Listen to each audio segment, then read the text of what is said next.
Hello, and welcome back to Mindfully Rich Podcast, your weekly look at life and finances with a twist where we talk about improving your overall relationship with money and building better financial habits. On each episode, I'll discuss real life situations and give y'all practical advice. The point of this podcast is to help you stay in your financial lane so you won't end up broke. I'm the creator and host, Richie. Now, let's jump into today's conversation. What's up, y'all? What's up? We back, and I wish I'd be having some horns or something like that because we're in season 2. I don't know if y'all have noticed, but for each of the episodes, you'll see that it says season 1, and I wanted one season to total 100 episodes. And for those of y'all that definitely don't know, last week was the 100th episode that I celebrated. Super excited to have reached that milestone. Y'all don't even know. For all of y'all that have been rocking with me for a while, y'all know, woo! Some weeks it was hard, but I got these episodes out, okay? So we are officially in season 2, and I just want to say thank you to everyone for all of the listens, for all of the support, all of the shares, all of the things that y'all have done that has made this podcast thrive the way that it's doing. Y'all are the reason why I'm here. So thank you. And let me just go ahead and say this, y'all. We back on time. Look at me, okay? Your girl is doing good, all right? So we're going to go ahead and start off with a few church announcements. Y'all know the Mindfully Rich consultant, which is me, is in business. And one of my services that I love just because it's less commitment is my breakthrough calls. And some people, they ask me in my DMs, what is the breakthrough call? What does that mean? So for those of y'all that listen, y'all get a chance to get breakthroughs every single week here on the podcast because I'm dropping gems all the time about finances, different things. And for those, it's over 100 episodes. So y'all know I've been talking about a lot of stuff, but I do have breakthrough calls where if you have a problem that's going on in your finances, you're looking for some guidance. I'm a vet in the financial industry, know a lot about a lot. I've worked a lot of jobs in the financial industry over the last 15 years. And I want to be able to assist you. And let me stop forgetting about my credential. I am a certified financial educator and expert. So let me stop. Okay, I be forgetting to add that, put some respect on my own name, okay? And so instead of the coaching option that I have, because I do have one-on-one coaching available. Instead of that, if you're just looking for just a breakthrough on a specific problem or a few specific problems that you're having, the call is an hour. This has been blowing up. I have lots of people that are getting this. If this is something that can assist you, is one-on-one for an hour over Zoom, where we discuss whatever your financial problem is, and I give you some expert advice to help you with getting through. The reason why I love this is because y'all, I am a big No Limit fan, like love No Limit. Oh my goodness. I'm pretty sure, I don't know which episodes it was, but back when they came out with it was a No Limit series on BET, child, I about broke my necks. Master P, oh my God, y'all don't even know. But anyways, Master P was on there and he was talking about how he received some information. He paid $25,000 to consult with, I think it was Michael Jackson's lawyer, and he said that information made him millions. So I look at it like that. The service isn't super expensive, but I promise you, getting the answer to your problem or finding the root to a problem when you don't know it, child, when somebody can help you with that, y'all, that's the reason why it's called the breakthrough call. So if you are interested in that service, please make sure you look at the show notes, or you can go on Instagram. Y'all know that that's my social media of choice. I'm at mindfully_rich_podcast. And you should see my link tree where it allows you to set up an appointment. You could do all of that because I get DMs all the time asking how you can do that. I do have it a little bit more professional so that way you can set your own appointment up. All of the details are listed in my link tree. So that is something that you can do. But for those of y'all that are looking for more structured, more lengthy coaching, because I do offer the one-on-one coaching as well. It's a 3-month commitment. You can check that out in my link tree as well. Just because y'all, I'm open for business and I got to let y'all know about this. If I don't talk about my business, y'all won't know about it. All right. Last church announcement, just to let y'all know, I am accepting advertising on the podcast now and sponsorships. If you want to sponsor the podcast or sponsor the Let's Talk About Money segment, y'all can email me at mindfullyrich@gmail.com. You can get the details in the show notes. I'm going to start bringing those to y'all soon because we got to get this podcast making some money. It's over 100 episodes. I didn't put my cell phone out there. I didn't showed that I can do a lot. It's time to go ahead and get these advertisements going. All right. So back to our scheduled programming. All right. We're going to go ahead and move into the Let's Talk About Money segment. And y'all know I am continuing this 9 or 10 part. I don't know yet. Okay, y'all know I love a good series, but I have this newest series titled How to Survive Financially During a Recession, because we are officially in a recession as of a week ago. The textbook definition of recession. Once again, some of y'all may be feeling it, some of y'all may not. It just all depends on where you're at financially, what it is that you're buying, those things. There's so many different elements that can affect you. But all in all, what I do know is that the economy itself is slowing down. And so I've been talking about that on the first 2 episodes. So if you haven't checked out the first 2 episodes of the series, I would encourage you after this one to go ahead and go back. Some good information, Savannah. Okay. That reference comes from Waiting to Excel. So if y'all ain't never seen Waiting to Excel, you ain't gonna know where that come from. The Savannah part, at least. Okay. So go ahead and go back so you can check out those episodes. But today, for the 3rd episode of the series, I'm concentrating on talking about 3 ways that you can stretch your dollars during these inflated and shrinkflated times. I know. Have y'all ever heard that term before? Okay, so one of my girls, she let me know. She listens to the podcast. Let me tell you what, to have people that you're friends with that listen to the podcast is always so amazing, because you're always like, oh my God, what do they think? Right? Because just because they're your friends doesn't mean that they actually have to listen to the episodes. But I'm always just like, oh my God, like just screaming inside. And so one of my friends, she listens to the podcast and she was asking me, had I heard about shrinkflation? And I was like, I ain't heard about that, but that definitely sounds like something that we need to talk about on the podcast. So I had to do my research and I had to figure it out. But I want to go ahead and start with some basics first before we start talking about shrinkflation. All right. So I'm going to start with inflation. Everybody should know what inflation means.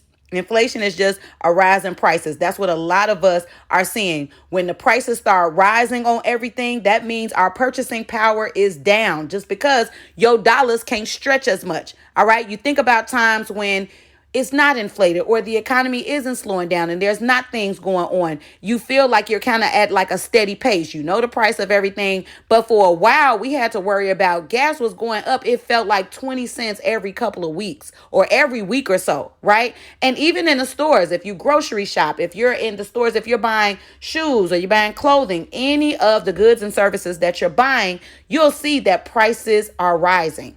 All right. And if you're not noticing it, okay, money bags, look at you not caring. Okay. But I notice it. Okay. No matter how mindfully rich I am, child, look, you keep money by keeping money. All right. And so I don't like spending no extra money. And so that's inflation. But let's get on into shrinkflation. So what shrinkflation is, this is the practice of reducing the size of a product while maintaining the original sticker price. So what that really means is you see your products getting smaller, but the price is increasing on it, right? And you're probably wondering, okay, so what's that happening with? So the first thing that I thought of before I even did any research on this was chips. So I'm a chip head. I love me a good bag of chips, a good bag of Flamin' Hots, okay, specifically. And I've been noticing Flamin' Hots been getting smaller by the day, okay? Every single time I eat Flamin' Hots, it feel like, all right, especially if you get the smaller bags. Because back in the day, I can remember we used to get, so there was this corner store that was by my school when I went to Rosa Parks in Harvey, right? And so it was a corner store, and I used to get cheese put on top of my Flamin' Hots. These was quarter bags. Now the quarter bags are like, I remember when they turned to 50-cent bags, but now them quarter bags, they don't even exist no more. They got a bag that's like $1.50 or something like that, but it looked like 250. It looked like two quarterbacks to me. I don't know, but I've been noticing it with chips because your girl likes to eat some chips. All right. So that was the first thing that I noticed. Then I started noticing it with toilet paper because I love Charmin. Right. So if you have Charmin toilet paper, you know that they'll always say, oh, you can get 6 rolls and it really equals 10 rolls or 12 rolls or something like that. But then that amount started going down. Same with Bounty toilet paper. I'm sorry, not Bounty toilet paper. Downy's, what's that stuff called? Paper towels, child. Look, toilet paper, paper towels, child, they all running together. Okay. I started noticing it a little bit with Bounty. And you know how Bounty has where you can cut 1, 2, or 3 sheets and all that stuff. I'm just like, scam. Okay. Give me all of my paper towel. All right. And so the next place that I noticed it was Oreos. Mainly the double stuffed Oreos. So if y'all eat double stuffed Oreos, I don't know if y'all bought a container of them this year or lately. They are definitely smaller. Okay, I've been buying these for me and the kids for a long time. So I know how many supposed to be up in there. Okay.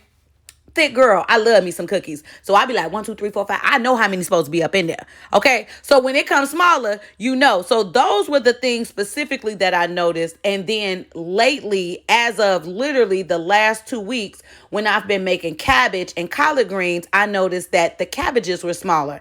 At first, I thought, oh, maybe I'm buying the organic cabbage. And then I didn't even buy the organic cabbage. I just noticed that the heads of cabbage are just smaller. And I don't know why, but they just are. If anybody else noticed that, child, y'all got to DM me and let me know because look, when I get eye-opening moments like that, it'd be like, oh, is anybody seeing this? You know, so let me feel seen if you saw it too. Okay. And collard greens. Collard greens I've been buying for a long time. I am that girl who make collard greens. I love me some collard greens. And I feel like you get less leaves. That's just me.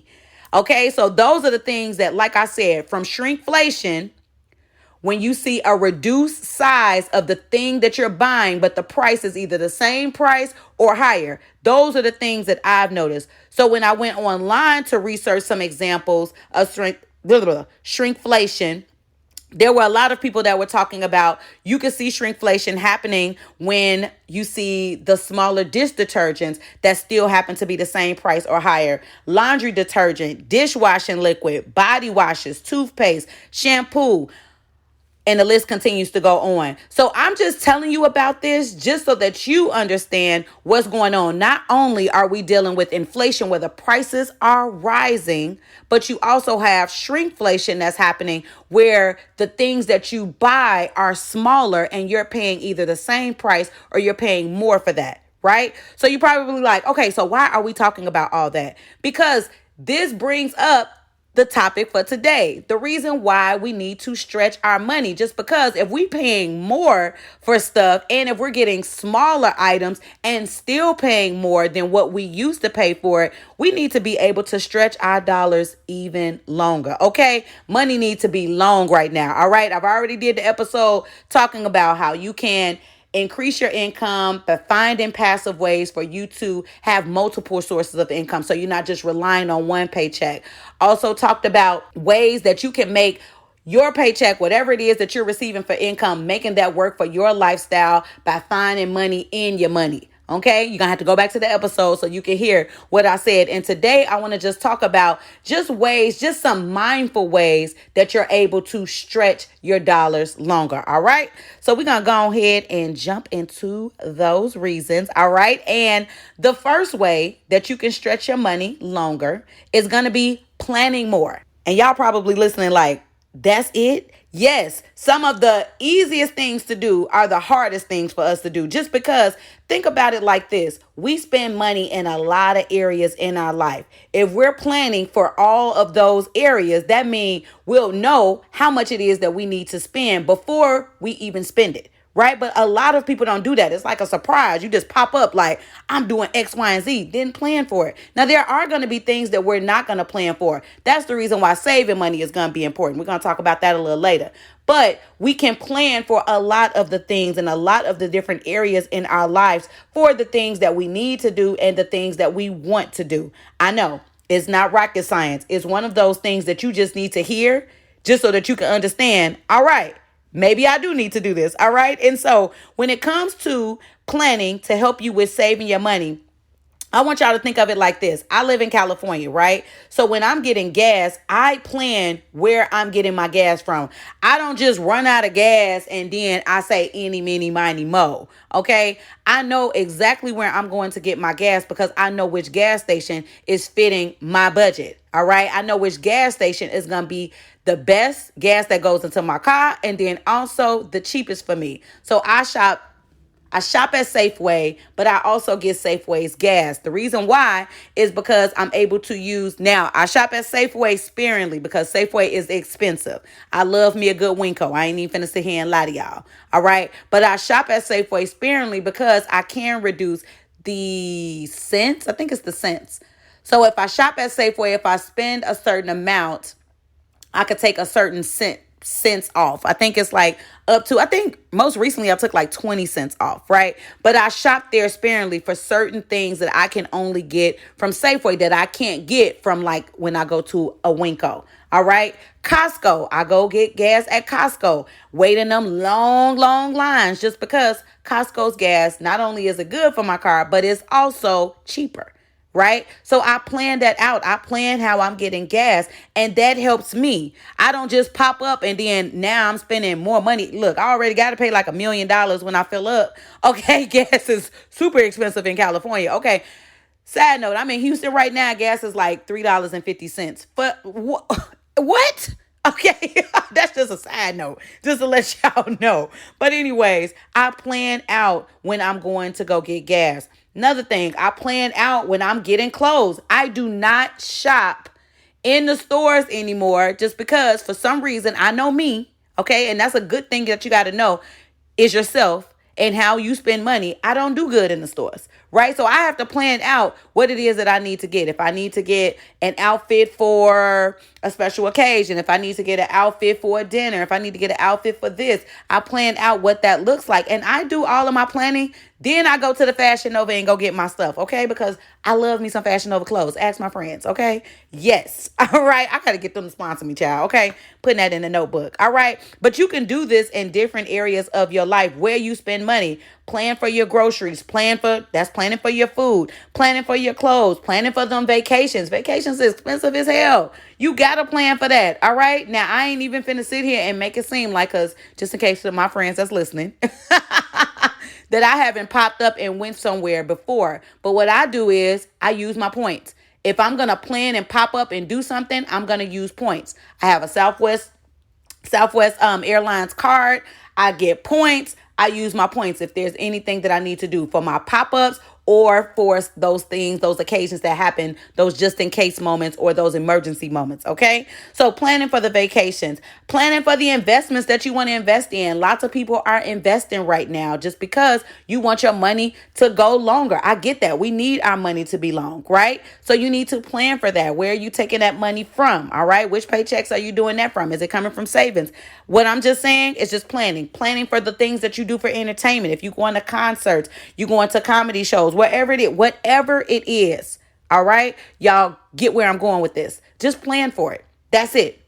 This don't even have to be hard. This can be something that you take some time throughout. I don't even know. Maybe once a week, maybe once a month, maybe 2 times a month. I don't know. It just all depends on you. For me, once a week, I'm always looking. I'm like, let me make sure that the plan is planning. All right. That's just me. So planning, that's going to be one way, a mindful way that you can stretch your dollars longer. All right. The next way is going to be shopping from a list. After you plan, of course, you jotting down everything that you need to get, whichever area it is, just because planning goes for multiple areas of our life where we spend money. Then you want to make sure that you are listing those things down.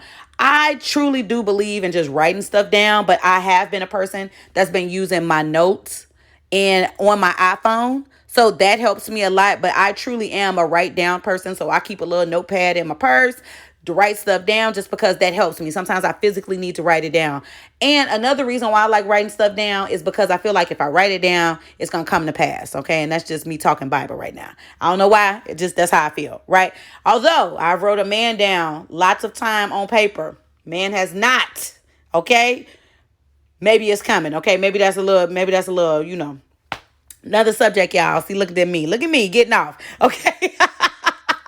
Getting off topic. That ain't what we talking about. Okay. And so shopping from a list. And that means in every area. Okay. Every area of your life where you shop from. All right. After you plan, you have to create some type of list. And when you are spending money, spend money from the list or write things down. Check this out. I keep a running list. So when I'm planning and there's some things that I know that I can't do right now that I may want to do next year when I get my taxes or when I come into some big amounts of money or something like that, I have a running list going of things that I need, that my household needs, that my kids need, things that I want to get. So that way I've already planned that out because it's something about money, y'all. It's something about money that when you get a lump sum of money that you wasn't expecting, all of a sudden your mind just go straight for everything else, not even going to the things that you've actually planned out or the things that you may have really needed, right? Even the things that you really wanted, because at that time you've developed new wants. That's the one thing that I've learned in life. You never stop wanting stuff. You always want something. You get it, now you want something else. It just never stops. It's just a long cycle of I want it, I need it, I gotta have it, right? So when you plan it out, like I said, the first thing that you're doing with helping you stretch your money, then having some type of list, even if that's a long list that you ain't gonna be able to shop from or get anything from until the next year or so. All right. So just keeping those things and keeping it in front of you somewhere. I have a dry erase board that's in front of my bedroom door of all of the things that I need to get. So I can make sure that I keep those things down. Once again, those things don't have to be things that I'm about to get tomorrow, that I'm about to get next week, that I'm getting anytime soon. I just keep that running list. So that way I keep my mind focused.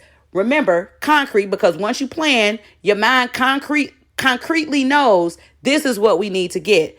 Okay, when you have a list, when you have things written down, it distracts your mind from all of those other things that you may come up with to say that you want. All right, that's just in my experience. Okay, and remember, all of this stuff is my opinion. Okay, this is just me. This is how I feel. Y'all let me know what y'all think about it. Okay, I always love to hear some thoughts. People let me know their thoughts all the time. Trust. Okay. All right. And so moving into the last way that you can stretch your dollars longer is going to be buying in bulk. The things that you absolutely know that you'll use and that you need. All right. I'm going to be completely honest with y'all. When it comes to buying in bulk for food, that food will get wasted. I don't know what it is about food, and I'm a cooker too. Right? I could buy, all the foods in bulk and all of a sudden it done been there too long. It just don't do right. But I'm going to tell y'all some things that do last in bulk just because I'm talking about different areas in life. I'm not concentrating on anything specifically in this episode in one area that you spend in, right? I'm using this just across the board. So when I'm talking about buying in bulk, some things that have worked for me that I buy in bulk, that I love buying in bulk, is going to be toilet paper, paper towel, waters. Child, y'all can't stop me from buying waters. Okay, I don't know. I just do, right? Waters, body wash, toothbrushes. I got so many toothbrushes at my house. Toothpaste, y'all. I keep a good big old pack from Costco in my house. Seasonings. I'm always cooking, so I always can use some seasonings. Cleaning products, y'all. I love a clean house. Okay, so I'm always gonna be cleaning. So cleaning products, so I always have them. Epsom salt, candles, child. Look, I don't know. I think I told y'all. I don't know where I said it at, but Simply Sense, child. Look, she can take all my money. Okay. All my money, even Black Lily candles, child. Look, all my money when it comes to candles because I love I like masculine smelling candles and I love to have them in my house. I don't know why. People know when they come in my house, you're going to smell a good smelling candle. So I love me a good candle and I buy them in bulk. All right. Laundry detergent, dish detergent. These are just examples of things that I buy in bulk. So I'm not always going to the store or things that I don't have to think about. But you want to make sure if you are buying things in bulk, whatever it is that you decide to buy in bulk, right? I'm just giving you some of my examples. Make sure that the price is right and that it fits what you're buying and that it's a deal for you and that you're going to actually use it and need it. All right. Just wanted to let you know Make sure all of those things first. All right. Because these are some things that can help you, because I find, so the things that I just mentioned that I buy in bulk, regardless to if inflation is happening or if that shrinkflation is happening, I have all of these things. It makes sense for me, and the price makes sense in relation to what the price would have been had I just gotten those things week after week. All right. So you want to make sure that these things are making sense to you. All right. This is a good little episode. Child, this ain't short. Look, I thought it was short. I just looked at the time. Okay. Hopefully this information has been valuable to y'all. Y'all share this episode far and wide with everybody, because remember, y'all is marketing. I am a one-woman team, so I need y'all to make sure y'all share this thing. Shed, okay? And listen. Y'all have been doing great on the listens. Once again, my listenership has doubled again. And it's just like, oh my God, is this what happened when when you stay consistent with something? So I'm going to stay consistent with it. I am so excited for this new season that we're getting into. Y'all know I have the series that's going on, the series that's coming up after this, because I've been planning early. Woo, series after this going to blow y'all away. It's going to be good. It's going to be good. But we're going to go ahead and stay focused on where we at right now. I'm one of those people, I get distracted sometimes, but I'm going to stay where we at right here. So thank y'all so much for listening. Once again, I hope that this information has been useful and helpful, and you will find that it's valuable. All right. So that's all I got, y'all. Ain't got no more. I want to thank all of y'all for listening, and I want y'all to live life mindfully, intentionally, and on purpose. And until next time, when I hit y'all with another one.